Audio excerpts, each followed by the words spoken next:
నమస్తే welcome to Aadya media నేను మీ స్వర్ణ ప్రస్తుతం మనతో పాటు ఉన్నారు సీనియర్ జర్నలిస్ట్ సినీ పరిశోధకులు ఇమ్మంది రామారావు గారు నమస్తే అండి రామారావు గారు రామారావు గారు ఎన్టీఆర్ శత జయంతి ఉత్సవాలు స్టార్ట్ చేసిన దగ్గర నుంచి ఎప్పటి వరకు ఏదో ఒక లొల్లి జరుగుతుందని అనుకోవచ్చు రామారావు గారి మీద అభిమానంతో రజనీకాంత్ గారు రావడం నాలుగు మంచి మాటలు చెప్పడం మంచి మాటలు అనే దానికన్నా ఆయన ఏదైతే అనుకున్నారో ఆ మాటలు చెప్పడం బాగుంది అయితే అంతవరకు ఏమైందనంటే రజనీకాంత్ గారి మీద దుమ్మెత్తి పోశారు కొంతమంది రాజకీయ పార్టీ నేతలు ఇది అన్ని ఇప్పుడు ఒక వర్షం వినిపిస్తుంటుంటే అందరూ నిజమే కదా అంటున్నారు ఏంటి అనంటే అంత మహానుభావుడి శత జయంతి వేడుకలకు చిరంజీవి గారిని మోహన్ బాబు గారిని ఎందుకు పిలవలేదు ఇది ఖచ్చితంగా చంద్రబాబు నాయుడు ఉద్దేశపూర్వకంగా చేసిన తప్పిదమే కావాలనే పిలవలేదు అని నిజం చెప్పాలంటే అది నిజమే కదా అనేది కూడా కొందరు ఉద్దేశం ఇది మీరేం చెప్తారు నిజంగానే చంద్రబాబు నాయుడు గారు చేసిన అతిపెద్ద తప్పిదమా ఇది చంద్రబాబు నాయుడు గారు ఈ ఊర్లో ఫంక్షన్ చేస్తూ పిలవకపోవడం తప్పు అదేదో రాజమండ్రిలో ఎక్కడో చేశారనుకోండి వైజాగ్లో ఎందుకు పాపం ఎండాకాలం కదా వాళ్ళని శ్రమ పెట్టడం వాళ్ళని అలాగా ఉంచుదాం అనుకుంటే కొంచెం అర్థం ఉంది ఈ ఊర్లో ఫంక్షన్ చేస్తూ మోహన్ బాబు అయినప్పుడు కూడా ఈ మధ్యకాలంలో మోహన్ బాబు మంచు లక్ష్మి ఓసారి కలవడం జరిగింది చంద్రబాబు నాయుడిని ఇంకా అంటే ఆ పార్టీలో కలిసేందుకు కూడా సముఖంగా ఉన్నాడేమో అని అనుకోవచ్చు ఎందుకంటే ఆ పార్టీ మీద మోహన్ బాబుకి సర్వ హక్కులు ఉంటాయండి ఎందుకంటే పార్టీ ఎస్టాబ్లిష్మెంట్ చేసిన వాళ్ళలో ఆయన ఒకడు రామారావు గారితో తిరిగాడు చంద్రబాబు నాయుడుతో తిరిగాడు చంద్రబాబు నాయుడుతో పార్ట్నర్గా ఉన్నాడు ఇవన్నీ ఉన్నాయి కదా అట్లాంటప్పుడు మళ్ళీ రీహాబిలిటేషన్ తిరిగి పునరుద్ధరించాలనుకున్నప్పుడు పాత వాళ్ళందరినీ కలుసుకుంటే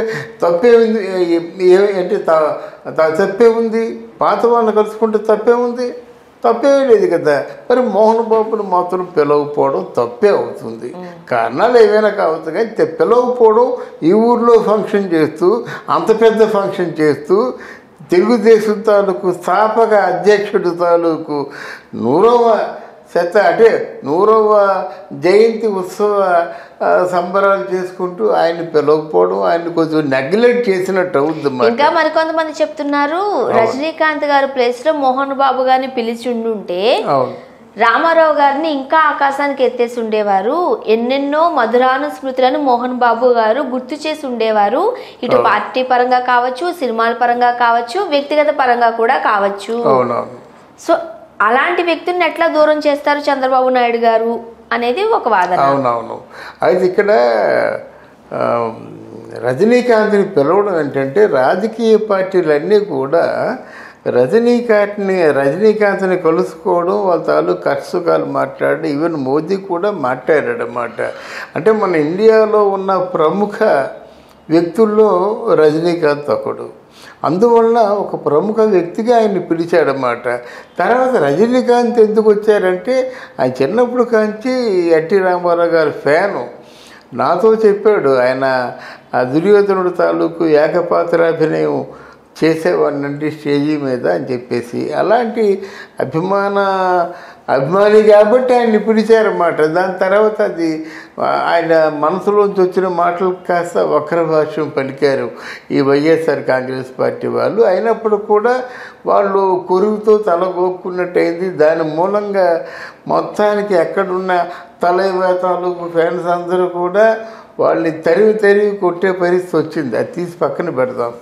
ఇక్కడ మోహన్ బాబుని పిలవకపోవడం పొరపాటు కారణాలు ఏమైనా కావచ్చు కానీ ఆహ్వాన కమిటీ మోహన్ బాబుని పిలవకపోవడం మాత్రం డెఫినెట్గా తప్పే తర్వాత ఒక పక్క నువ్వు పవన్ కళ్యాణ్తో పొత్తులు పెట్టుకుంటావా ఓ పక్క పవన్ కళ్యాణ్తో పొత్తులు పెట్టుకొని పవన్ కళ్యాణ్ని ఫంక్షన్ని పిలిచి చిరంజీవిని ఫంక్షన్కి పిలవకపోవడం నాగబాబుని ఫంక్షన్కి పిలవకపోవడం ఎంత ఘోరమైన తప్పిదమ్మా అంటే ఇక్కడ పవన్ కళ్యాణ్ అవమానం చేసినట్ట చిరంజీవిని అవమానం చేసినట్ట అసలు ఆహ్వాన కమిటీకి బుర్రకాయ లేనట్ట అనుకోవాలి కదా ఆహ్వాన కమిటీ ఒక ముందు వెనుక ఆలోచించాలి కదా పవన్ కళ్యాణ్ని పిలిచావు స్టేజీ మీదకి మరి పవన్ కళ్యాణ్కి తండ్రి లాంటి వాడు చిరంజీవిని పిలవకపోతే ఎలాగవుద్ది మరి పవన్ కళ్యాణ్ ఓట్లు ఎలాగొస్తాయి అనుకున్నారు? చిరంజీవికి ప్రజారాజ్యం పార్టీలో వేసిన ఓట్లన్నీ డైవర్ట్ అవుతాయి, అదే కదా. మరి అలాంటప్పుడు చిరంజీవి పిలవకపోతే ఎలాగవుతుంది? నువ్వు చేసింది మంచి ఎలాగవుతుంది? నువ్వు చేసింది బహు పెద్ద తప్పిదం నువ్వు చెప్పినట్టుగా. కానీ ఇలాంటి పొరపాట్లు ఎందుకు చేస్తాడో మాకు తెలియదు. చంద్రబాబు నాయుడు అంతా చేస్తాడు, ఎక్కడో కాడ మిస్టేక్ చేస్తాడు. ఆ మిస్టేక్ పట్టుకొని బయట వాళ్ళు దులిపేస్తారన్నమాట.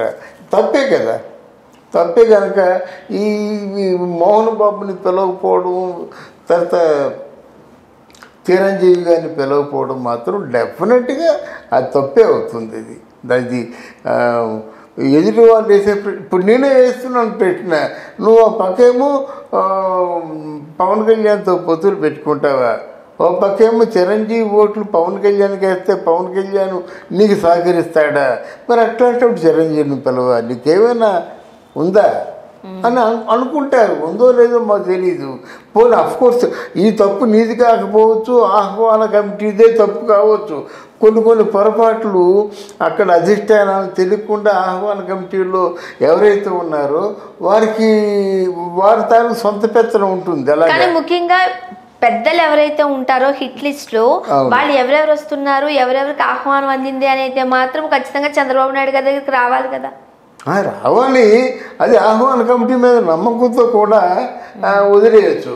నీకు ఫర్ ఎగ్జాంపుల్ రాజేంద్ర ప్రసాద్ ఆయన యాక్ట్ చేసినటువంటి సినిమా తాలూకు డైరెక్టర్లు అందరి పేర్లు, నా పేరు కూడా రాశాడు. రవీంద్ర భారతిలో ఫంక్షను అయితే రాజేంద్ర ప్రసాద్ తాలూకు సినిమాల్లో నెంబర్ ఆఫ్ పిక్చర్స్కి డైరెక్షన్ చేసిన వాళ్ళు ఎవరు? రేలంగి నరసింహారావు. ఆయన పేరు లేదు. మరి ఆహ్వాన కమిటీ పిలిచినప్పుడు ఆయన పేరు ఉందో లేదో చూసుకోవాలి కదా. అసలు యాక్చువల్గా రాజేంద్ర ప్రసాద్ అంటే పక్కనే జంజాల, పక్కనే రేలంగి ఉంటారు కదా. రేలంగి పేరు లేదు. ఇది మన రాజేంద్ర ప్రసాద్ దృష్టిలో లేదు, వెళ్ళిపోయారు. ఆఖరికి దాసరి నారాయణరావు గారు పిలిస్తే కానీ ఆయన రాలేదన్నమాట. కొన్ని సందర్భాల్లో అలా జరగవచ్చు, కానీ బహు రేరు. అది ఒకసారి దెబ్బతిని ఉన్న తర్వాత వారు కాన్ఫిడెన్స్తో పోయి చతికిల పడిన తర్వాత రెండోసారి అందరూ నువ్వు వస్తావు అనుకున్నప్పుడు నువ్వు ఎలాంటి పొరపాట్లు చేయడం మంచిది కాదని చెప్పేసి మనం చెప్పుకోవాలి. నువ్వు అంటే చంద్రబాబు నాయుడు ఇంకొకసారి ఇటువంటి తప్పిదాలు జరగకుండా ఉండడమే మంచిది కదండి. తప్పిదాలు ఎప్పుడు జరగకూడదమ్మా. సాధ్యమైనంత వరకు తప్పులు చేయకుండా ఉండాలి. తప్పులు చేయకుండా ఎవరు ఉండరు, చేస్తారు చిన్న తప్పులు. అలాగే ఈ పెద్ద తప్పులు, ఇవి చిన్న ఏదో ఒక పేర్లు సరిపడలేదు, అక్షరాలు తప్పులు ఉన్నాయి, అవి కూడా తప్పులే. కానీ అవి క్షమించే తప్పులు అన్నమాట. ఇవి క్షమించే తప్పులు కాదు. అందువల్ల మరి రాబోయే రోజుల్లోనూ కురుక్షేత్ర మహాసంగ్రామం ప్రారంభం కానున్నది. మరి మీరు ఏ విధంగా మీ తాలూకు వ్యూహరచన చేస్తారో మీకే వదిలేస్తున్నాం. Thank you so much. Thank you very much.